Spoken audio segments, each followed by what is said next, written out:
Dear students, chapter 5, Coordinate Geometry, 2 marks, previous years public question paper. இந்த question புறாமே previous இயரில் கேட்டது. உங்களுக்கு இந்த வாரத்தில் இந்த வீக்லி டெஸ்ட் வருது. இந்த 2 மார்க்காக தான் போட்டுக்கிட்டு இருக்கேன். இப்போ இதை புறா பார்த்து பயன்படுத்திக்கோங்க. அப்பாஸ் மேத்தமெட்டிக்ஸ். இந்த கொஸ்டின் எழுதியிருக்கேன். Find the slope of the line joining the points 14, 10 and 14, -6. இந்த பாயிண்ட்ஸ் வச்சு ஸ்லோப் கண்டுபிடிக்க சொல்லியிருக்காங்க.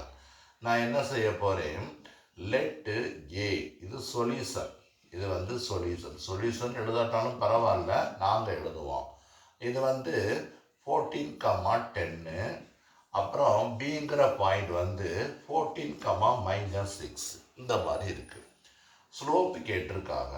ஸ்லோப்புக்கு formula, slope m = y2 - y1 by x2 - x1. இதுதான் ஸ்லோப்புக்குள்ள ஃபார்முலா. இந்த பாயிண்ட்ஸு, இந்த உள்ளது x1, ரெண்டாவது உள்ளது xy1. இதே மாதிரி இது x2, இது y2. தேவைன்னா நம்ம சைடில் கூட எழுதிக்கலாம். இப்போ y2 - y1, y2 இஸ் என்னது, -6.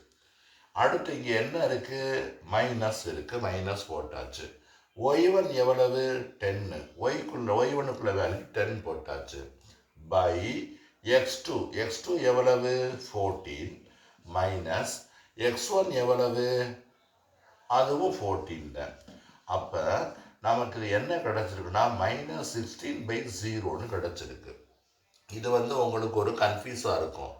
டினாமினேட்டரில் 0 வந்துச்சுன்னா அதுக்கு பேர் நாட் டிஃபைன்டு. இதை என்ன செய்ய முடியாது, வரையறுக்க இயலாது.